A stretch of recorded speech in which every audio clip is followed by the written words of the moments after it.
Oh, the good old DSA, the Democratic Socialists of America. I decided today I'm going to take a look at what they believe and just actually look at their constitution and some of their talking points, and I'll tell you why.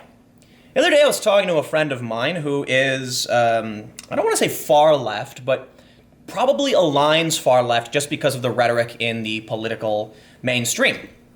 So we were talking, and they expressed to me a desire to have, universal health care and things like that, to which I'm like, that would be really great. I think if we could figure out a system to ensure all people have access to health care, that'd be awesome. I just don't know how to do it. And I also want to make one quick point. The government giving you insurance versus a private company giving you insurance there's almost no difference in a lot of cases. The real issue that people want to get at is guaranteed coverage without, even if you have a pre-existing condition, and lower costs. People going bankrupt for having ailments is a problem. And so the idea with national health care essentially is that, it's not too dissimilar to what Obamacare was. That was the deal. It's the individual mandate. The involuntary mandate, whatever it's called. Basically, you have to buy insurance, and the reason for it is it guarantees that everybody buys insurance so that the young subsidize the old, the strong subsidize the weak. To an extent, I take no issue with that. I think, I certainly would want to help support my fellow humans and all that stuff, but it's complicated in figuring out how to actually do it when you have different ideologies and different belief systems. So I asked my friend, where would you align, actually I should say, I mentioned that I think many of the mainstream left, the vocal people on Twitter, are not liberal, right? They were referencing liberals infighting and stuff, and I said, no. Like, a liberal believes in freedom, right? And a social liberal believes in certain social policies to help grant people equal opportunity. An unchecked, in my opinion, an unchecked system doesn't guarantee everyone has access. And I think people should have access. So there are some things you have to do. I talked a little bit to Sargon about this at his event in New York. In our cities, we do allocate funding from wealthier neighborhoods to fix roads and schools in poorer neighborhoods because we want to make sure everyone has equal access. The problem arises with the equality of outcome because we can't really control what people do. But ultimately, I said those people are regressive. And they're regressive because they want to take liberties away. And, the excuse they give is that they're granting liberties to people. But no, in reality, if you restrict speech, you are restricting liberty. And so I asked my friend where they would fall, and they said they assumed they were democratic socialists. Okay. And I said, let me ask you a few questions. One, do you believe in national borders? To which they responded, well, yeah, obviously. If you don't have borders, how do you have a country? But they're much more lax on immigration. Like, we should probably help naturalize people who have come here illegally because it's better to incorporate them into the economy and essentially strengthen our economy by getting these people, in fair order, as opposed to spending a ton of money trying to get rid of people who are already here and working and then figure out what we can do with our borders. And I said, whoa, hold on. Yeah, that's like a social liberal position, right? It's similar to my position. The DSA advocates for no borders at all. And that would mean that massive corporations and private entities can just easily go across a river and send cheap products through slave labor. Has a bunch of problems with it, in my personal opinion. We'll talk about that stuff, but basically the DSA doesn't believe in borders. And I said, okay, here's the important one that is often misconstrued because the Democratic Socialists claim to be in favor of labor. They want to create a fair system. But fair is subjective. The real question that needs to be asked is, do you have a right to own your own labor?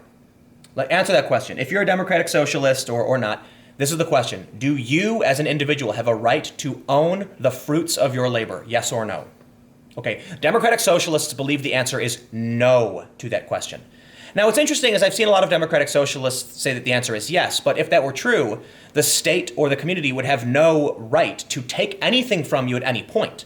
So, as a social liberal, I do believe that you do have a right to the fruits of your labor. To an extent, it's very complicated, right? The reason I tend to be more, I don't believe taxation is theft, and I know it's a much larger conversation, but I'll just say it this way. Before I was working, I had access to the shoulders of giants. The saying, we stand on the shoulders of giants. That means I was born into a society with bridges, roads, and infrastructure, things that I did literally nothing to create.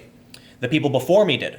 Many people who weren't related to me. And I get to benefit off the maintenance and labor of our society who do these things.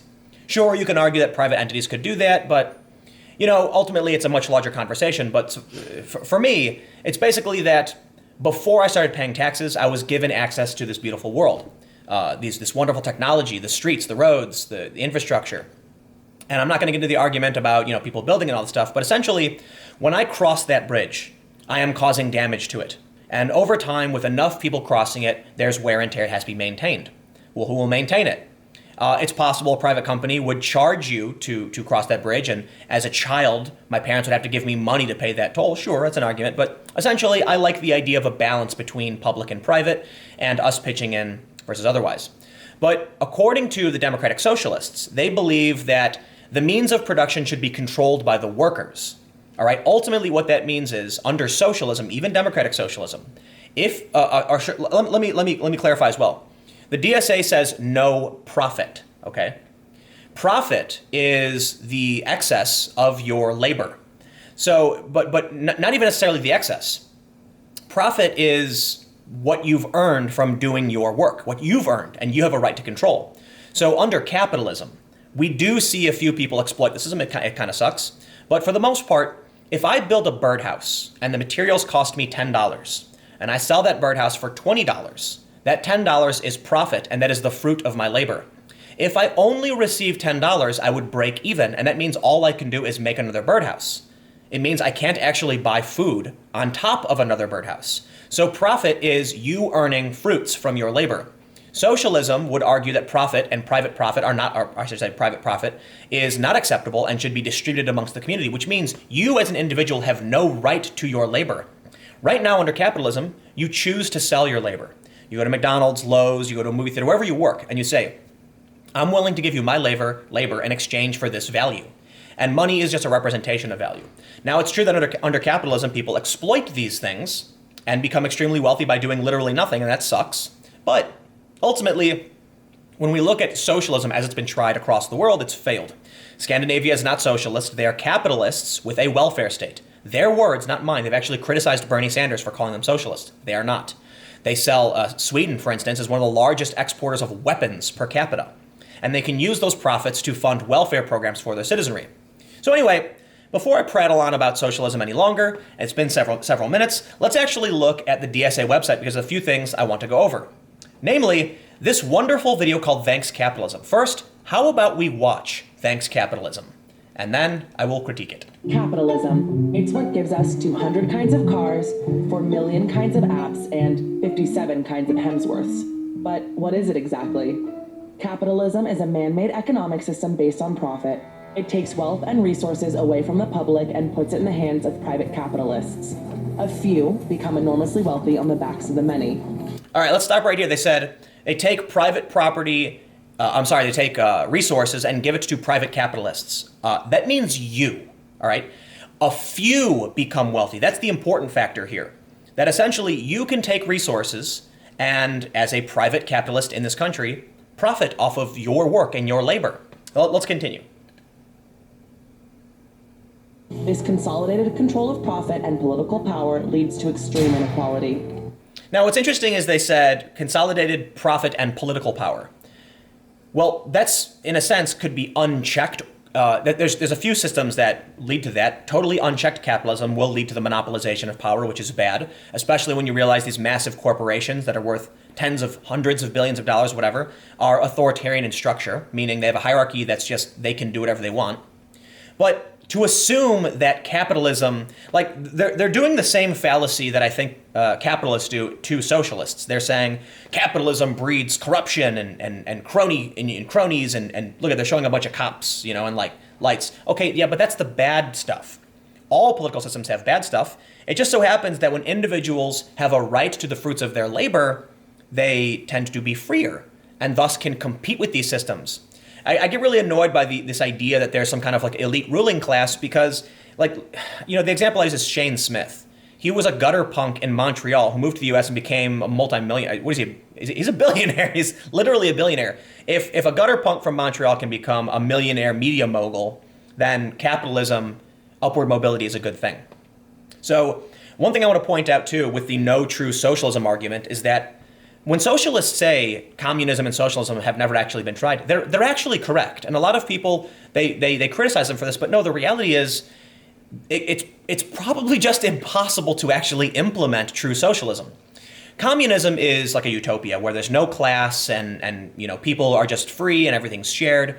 Getting to a point where everyone agrees and has a homogenous culture where they're all just accepting of everything that's going on, it's damn near impossible. I don't even know if it's possible at all. And so what ends up happening is all of these countries that try to be socialist end up becoming authoritarian dictatorships because they're trying to force people to agree to these systems, and it just might not be possible because people are different. So it's no surprising that we've never actually seen true socialism.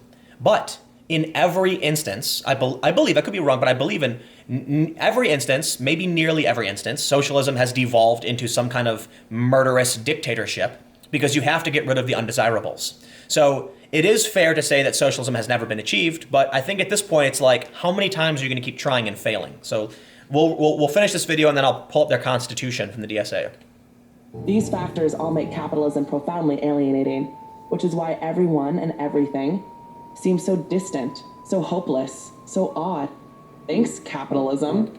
Yeah, I'd like to ask these people to go talk to people who fled the Soviet Union.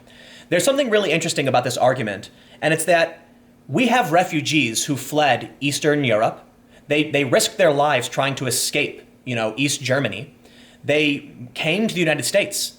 Today, the US has people fleeing to the US, a capitalist nation.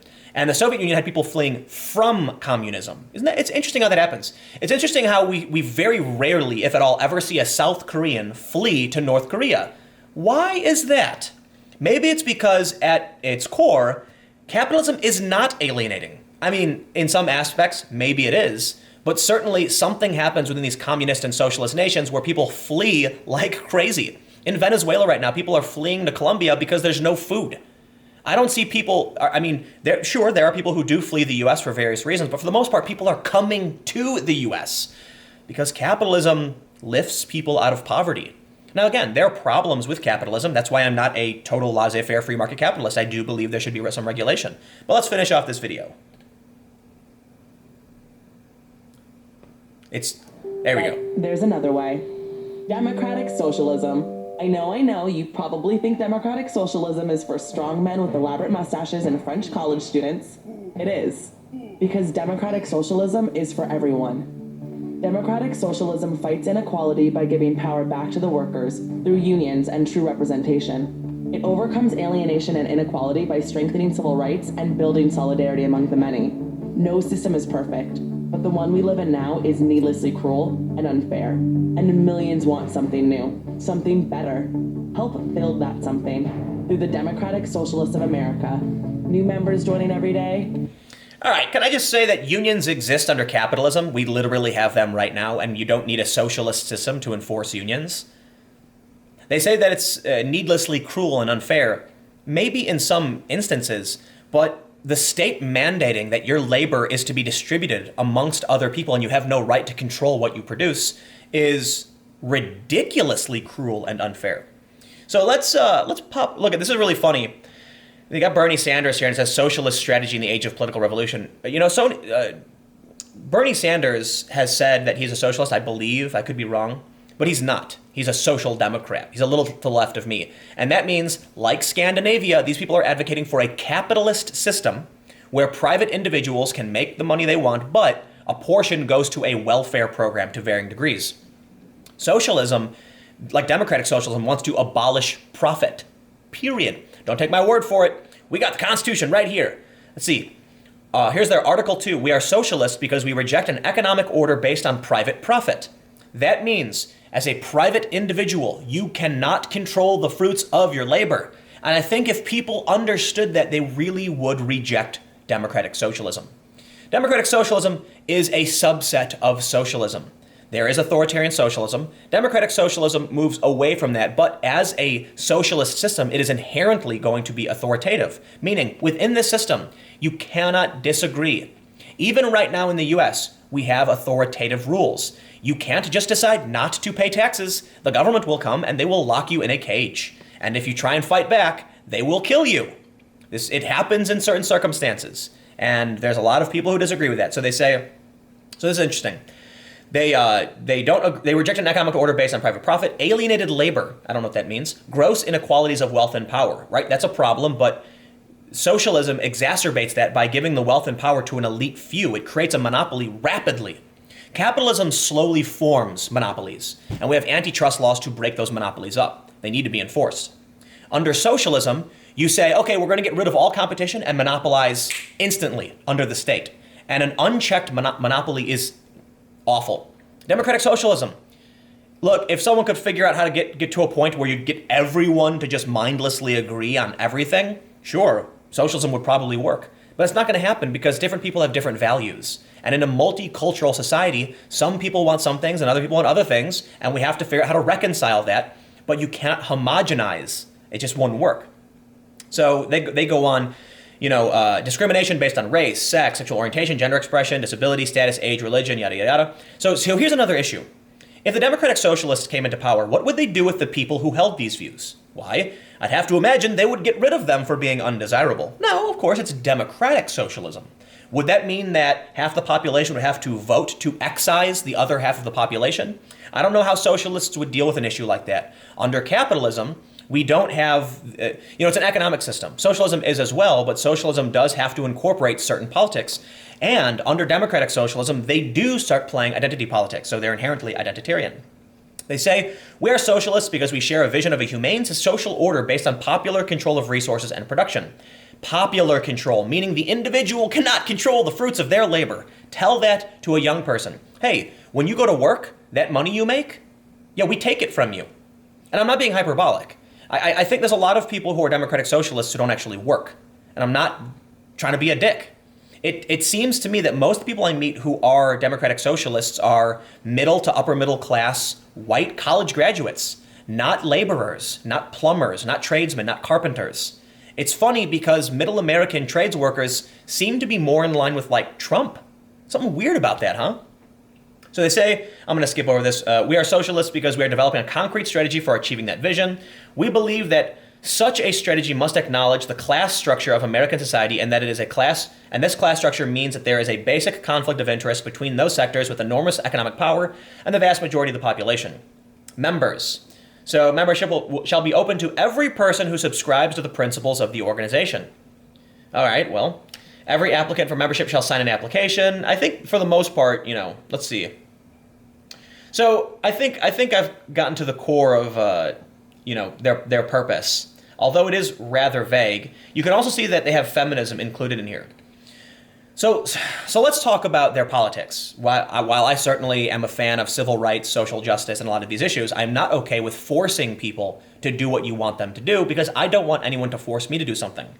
Right away, they have feminism included in here. And while I know that most people believe men and women should have equal access, some people believe there should be equal opportunity. And typically among the intersectional feminists, they want to see for every job, half men, half women. But now we're getting to the point about non-binary genders. So if we do want true equality among the genders, we need to see one man, one woman, and then the 29 other genders in equal proportion, which is extremely difficult to maintain, and the systems begin to break down.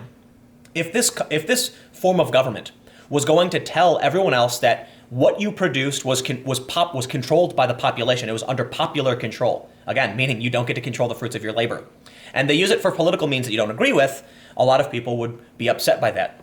The US does have aspects of this. Most people don't like the fact that tax money goes to war and to funding missiles and airstrikes and things like that. They don't like the fact that Trump ordered a missile strike on Syria. These things still exist. But we want to restrict the ability of the government to do these things when we're upset about them. And we are. Many of us are. So under socialism, you literally can't do anything about it because you've monopolized all power under popular control. And then who is that popular control? Then we should take a look at what happened with Ocasio-Cortez when she banned the press from 2 of her meetings.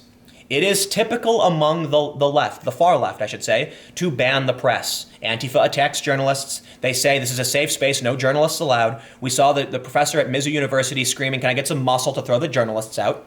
How can you have democratic socialism if you restrict information? It seems more like what you're advocating for is communism with a smile. Convince the people that they will have equal say in a more fair system. Then once they all agree to it, you keep them in my friend calls this, treat them like mushrooms, keep them in the dark and feed them shit.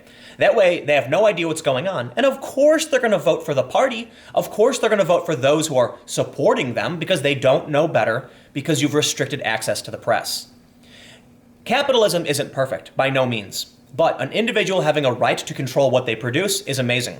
And although there are many of the problems faced by socialism do exist in our current, we're not a free market necessarily. We have a lot of regulation, so we have a lot of these problems too.